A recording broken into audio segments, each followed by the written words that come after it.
Hey, it's Sonia and welcome back to my YouTube channel. Today I thought I would do, I don't know, it's going to be a bit of a mismatch of a video. I thought I'd quickly show you my studio space because I actually did do a bit of a tidy up. I mean, yeah, that area over there isn't tidy, but because I was doing some photos for print companies, and so I thought I wanted it to, I don't know, I've got my painting down from my bedroom, so I was like, got that back just to make it look a bit more, I guess, inspiring. And yeah, so I thought this morning, let's do some, what was my subject? I wanted to either do art materials, the last part, which was I think acrylics and watercolor. I'm just looking in my notebook.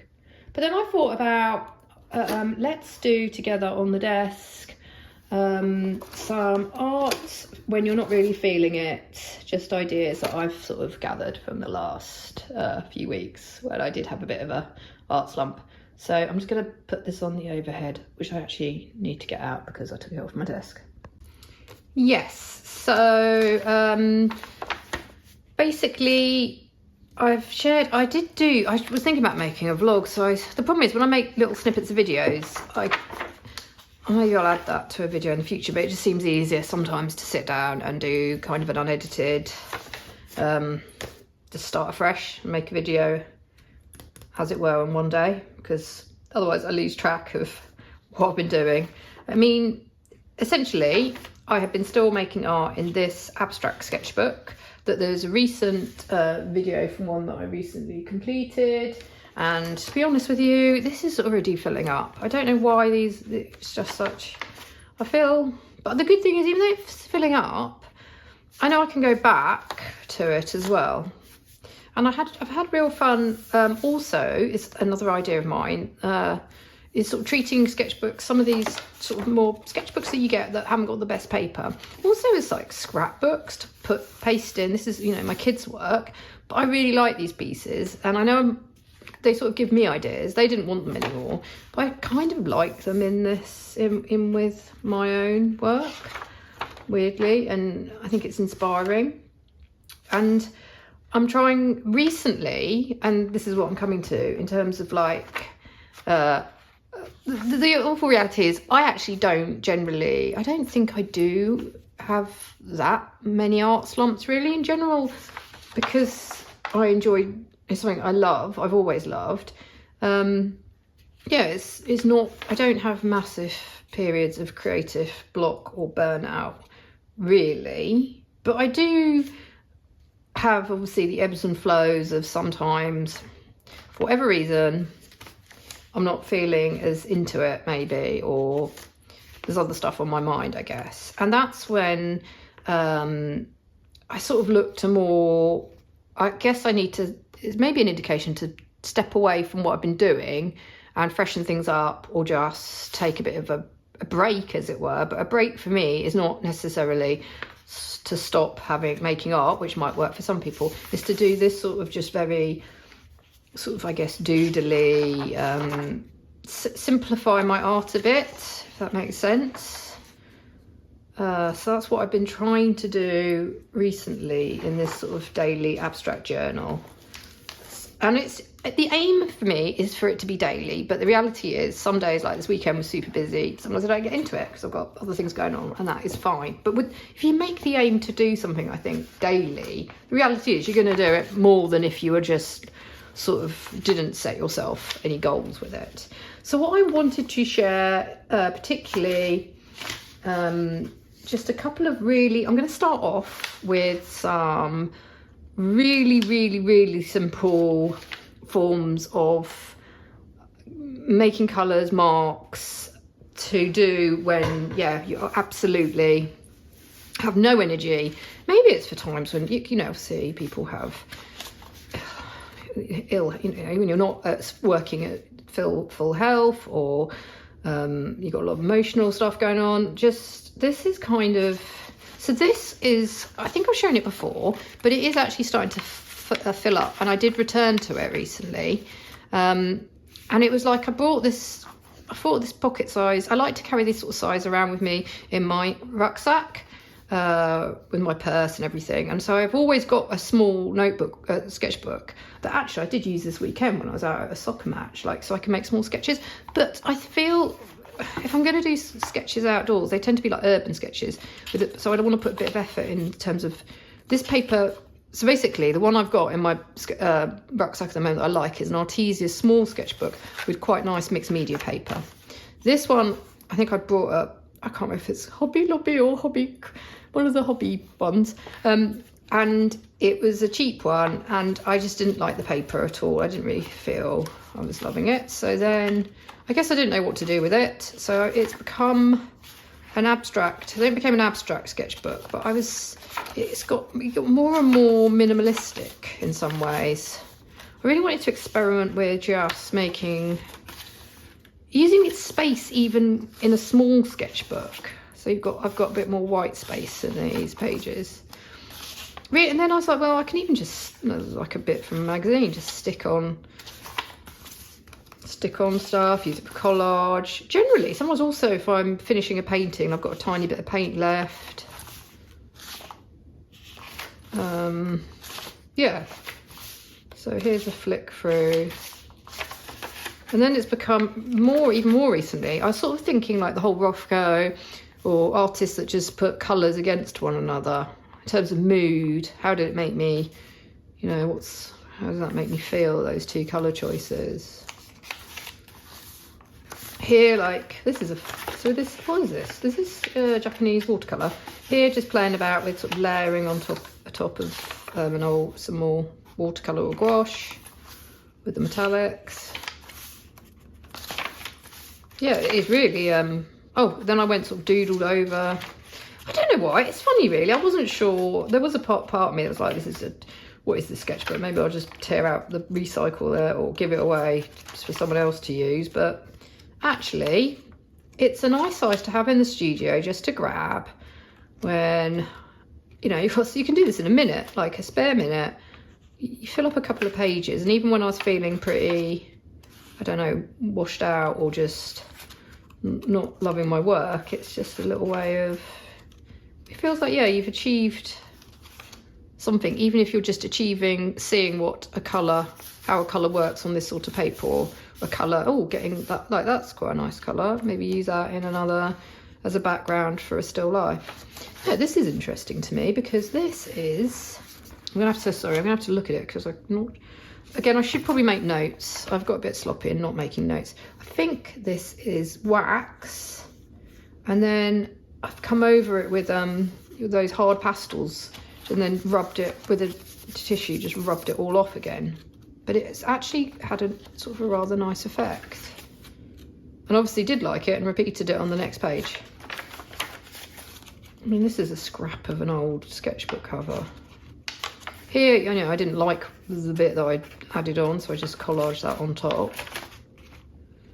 These are just, this gave me the idea actually for like portraits, so sort of like loose Marlene, is it Dumas? I always butcher people's names, yeah, like those inky drawings of portraits people do. I was thinking, maybe I could do the same, because this is Japanese watercolour, but with Japanese watercolour instead of ink. So it's funny what ideas actually spring from an odd little notebook, which has got some really odd, and this I sort of looked at that, and then I added these purple dots, and it could be like, is it sort of a really, in my head, an abstracted strawberry? I don't know. It also limits you you can do abstracts really quickly in a small sketchbook. I think a sketchbook, it's just reminded me that all sizes are useful and at different times. I mean, this is a perfect one you could take away if you're wanting to do abstract work and you're going away or something, because you can easily do a little bit of doodling or mark making in here. And then I was like dragging so some of the paint came down. That was, and there we are. So that was fun. Then another idea is, embarrassingly, I have got, I was just looking in my blank, I keep blank sketchbooks over there in a box, and I've got a lot, because I want to try and sometimes have a bit of a stock, like not hoarding too many, a little bit of a stock because of, you know, if you do run out, then I don't want to have to purchase one at necessarily full price when I do know occasionally good offers do come up. So, and I thought I had a few smaller sketchbooks ready to go for when I've run out or, you know, finished up my other ones, but I actually don't have a load of small ones. One I want to already keep for my rucksack. So then I was like, I sometimes don't always want to work in larger sketchbooks. I haven't got load. There's this one, obviously, but could I think about, I've purchased quite a lot of paper, this sort of drawing paper. I mean, I'm sure it's not acid free or it was fairly cheap, but it's thick and it's not bad. And I was like, let's just make our own, why don't I just make my own little sketchbook, a size I want. And I just, yeah, randomly rotor trimmed some paper, and then I have basically, yeah, I mean, you guys might be better at book binding and making journals than I am, but for anybody who doesn't like spending too much time on these things, I have got a bit of a bookbinding kit, a hole punch. Is it here, or I think I tied it away for like when I was doing my own photo shoot, so it might be in a hole. Let me just quickly get out. I think this is going to be this video is probably going to be, you have to be a longer hopefully video for you to draw to, and I'm just going to like not edit it too much. I haven't got, but it's just going to be one for drawing to, and maybe to give people ideas who are not in a slump, but just, I don't know, want some quick drawing ideas. Anyway, this is the kit that I purchased years ago off Amazon. It was actually when I was doing art teaching for the kids in like the pandemic, and I wanted to show them how to, like, I made little journals with them with very cheap paper. And this little kit, I love it because, I mean, I'm sure you could just use a big needle, but it was pretty reasonably priced on Amazon. It came with like these big needles, scissors. What is this, scissors? Yeah, I don't really use. And sort of, yeah. And then I think I did look online on YouTube for how to do some book binding stuff. There's another thing it came with, but I think, oh, it's over there for, like, you know, folding paper. But this implement I love because, yeah, you just stab it through the paper and you get big holes that then, you know, you can just sew and make your own little tiny journal. And I guess you could even do this with brown paper, craft paper, add different papers. I mean, look, I know lots of artists do this, and mine is probably the most rudimentary. Where should I put this now? Over them all. But what I'm loving with this is because how this is now developing is when I've got into Japanese watercolors, which I've talked about again. And actually on my Patreon, I shared a process where I was like drawing over some Japanese watercolor landscapes. I've really got into Japanese watercolor landscapes in a big way. Just looking, I think they're buried under that pile of work. But this is fun because, yeah, you don't need much stuff. I've just been just practicing. We can do one now. I kind of want this to be a fun video where, oh my gosh, sorry, I was playing my throat. A fun video where I just do a few things with you that maybe, you know, like just to have in case you want to try them as well, or you're a little bit thinking about what to do next. So yes, so I've been just layering the Japanese watercolors very simply to make these sort of like, at the moment it's sort of like a bit of a abstract swatching journal, but there's potential here that I could come in with ink, do ink drawings on top, just leave it. I don't know, it's interesting to see. At the moment I'm going to just fill it and then have a think. I almost don't want to. It sounds really strange, but so all I do is I've got my Japanese watercolors here. Like I'm just, and it's not watercolor paper.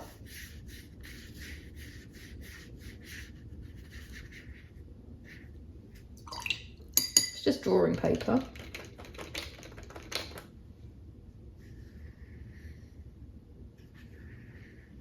And I'm just brushing and choosing. I do try also to like choose random colours as well. Does this set have metallics? I've only been into the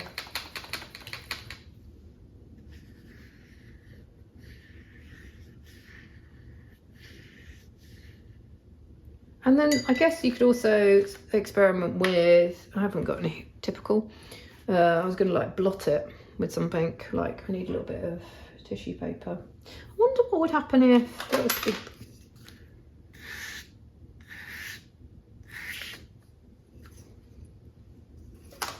Not a lot, but how do you know unless you try? Yeah, and then sometimes you can go, you could go in heavier, but I kind of like that effect. So I'm going to let that dry.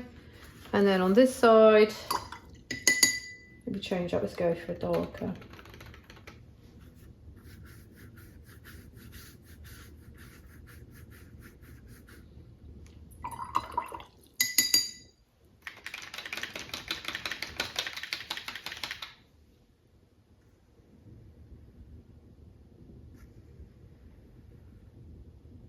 I kind of like how the movement. So this is like a smooth paper. Again, you could probably make a little journal like this with watercolor paper, which I could do. But and I like how there's an accidental. Hold on, I don't know where I am. You can barely see it, but those like little 2 dots. So yes, that has been another just a little journal that I've been doing. I have also been wanting to make another concertina one, but I'm saving that to do as a video as well here. So this sketchbook I'm coming to the end of, and this is a watercolor sketchbook that I've had for ages, and yeah, it's got a. It was mainly still life, but there are a few pages of well, not many. Where is it? Can't find it now. I did a loose landscape. So then, following on from all my on paper Japanese watercolors, this is with, again, Japanese watercolor. And I might come back onto this. But sometimes I just really like the vagueness of the forms, the looseness. And then the other thing that's sprung for me is I really got into vases in a big way over the, I can't remember when I started doing this. This is a few days ago, and I don't know why. Just I did this and then I loved it so much. I'm going to quickly grab them. I wanted to repeat them because I thought they'd make really nice prints maybe on their own. So this is on, I got some watercolour paper that I cut up. This is actual 300 GSM. And then I just go in, when it's all wet, add in some patterns. But I really got into this in a big way. And then some is just on drawing paper, because this is the thing, testing out your materials. Like I actually don't think you need, especially if you're going to do stuff and make them into prints. Or even if I was to, I mean, I'd probably sell this pretty reasonably if I ever got around to, because it's, yeah, it is just on drawing paper, but I think it's quite effective and I don't mind the slight buckling. But that's just fun to play around with. So today I thought we would, I don't want to make this video too long, but I would do, what should we do actually? Where is my, okay. Let's just loosen up, because I haven't actually done any art yet this morning. I've just been doing other stuff, but I quite fancy just loosening up with, normally I'd go in my abstract sketchbook, but you know what? Let's just do something, one of those vases, because that was fun. And then, I don't know what I'm going to do after that. So I also used a lot of neon. This palette hasn't got neon in it, but I love the neon. You can get neon Japanese watercolours as well, which is fun. Let's use this really bright green, which in general I kind of like stay away from. But I want something energising, a little bit. You know, actually it's a blue sky day, which is very lovely, and I want to want something, yeah, high energy. Here it's, I don't know when this video will come out, but here it's a Monday, and let's go. That will do for, so I just want to show as well. Basically, I go quite heavy with this. Now I'm going to switch to a finish. I am so badly behaved with my brushes.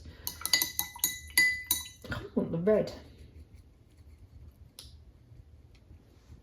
And I've just been keeping it very generalised with shapes. Do you know what I fancy today though? I fancy a checkered pattern. I've got a Matisse Bonnard book that needs to go back to the library actually. That's a good point. And I think I saw one of the tablecloth pattern was this, you know, it's just squares, and it's been coming into a lot of my work like that as just a repeating pattern. Sometimes it is useful if you are someone who likes pattern and likes motifs in their work to, like if you get an idea of a particular motif pattern that you like, there's no harm in doing it quite a lot, because every time you do it, it might be in a different context. Like before, and as far as I know, no one can copyright. I mean, can you copyright? Of course, if you copied someone's exactly, it wouldn't be the same. But in general, like these are just patterns that they're in nature. Like this is just going to be a grid. Basically, I'm drawing a grid. But here, I don't know. The funny thing is, it's going to be a very accidental grid because of using these paints in this manner. I'm ending up with a lot of splodges. You know, it's not clean. So you could, this piece may be a bit different if I did it, let this under painting dry, and then you'd have a clean grid or checkered pattern. And from this, there's loads of different options as well. Like I could come back in and alternate squares, colour them in the future. Maybe I might try that. But I like this. Personally, that is kind of, because if I want to, I could always cut that out, stick it in as a vase shape. Just leave it. Colour. One other thing, sometimes is maybe just have a heavily painted background. Would that just make a nice print by itself? I mean, when you're just, the thing that I have to be careful with myself, because one thing I have learned, like if you are making prints, is people, if they want, if they want art for their walls and they're going to buy it off a print site, it's not about the fine art as such, is it? It's about your, you know, we're decorating our interiors. If you're only in small places or apartments, you might not want anything too heavy or fussy, or there may be certain colours you want. So just remembering that it doesn't always have to be, this is different than say if I was going to enter, I don't know if I was going to do, because actually it might be quite fun as a canvas on its own. Anyway, I quite like it like this. It stays as it is for the time being. I might come over and paint over it, I don't know. Yeah, so that's something I've been doing.